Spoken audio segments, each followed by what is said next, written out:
سلام እግዚአብሔር ምሳኹም ይኹን ኣሕዋተይ ከመይ ኢኹም ሎማዓን ትስኪ ብዛዕባ ሓደ ዓብይ ርእሲ ነዋግዕ ብዛዕባ ይቅርታ ንስኹም ይቅር ኢለልካ እየ ትብልዎ ከለኹም ንልበደለኩም ታይ ማለትኩም እዩ ይቅርታ ማለት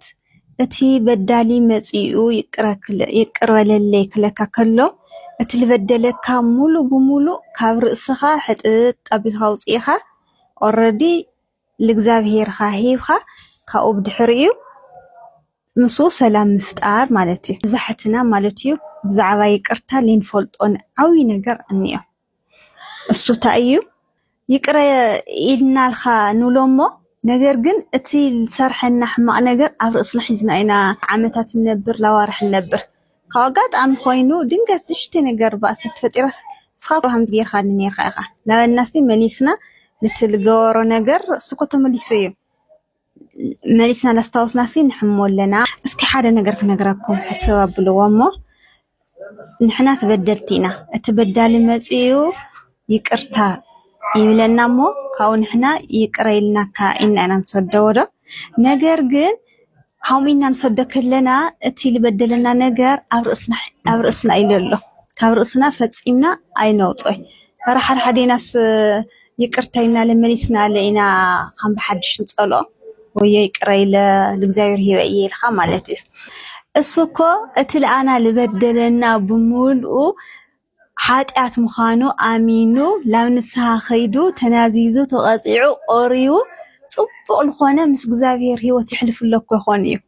ሃውሚልኩም ሓሲኹም ትፈልጡ ዶ እቲ ሓጢያቱ ንሕና ኢና ኣብ ርእስና ሒዝናዮ ንዞር ለና እሱ ነፂሂ እዩ ናቱ ሓጢያት ግን ንሕና ተሸኪምና ንኸድለና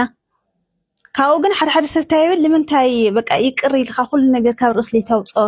ትለተለኻ በቃ ተፈጥሮ እዩ ኣነ ይኽእል ታኾይኑ ለይከኣል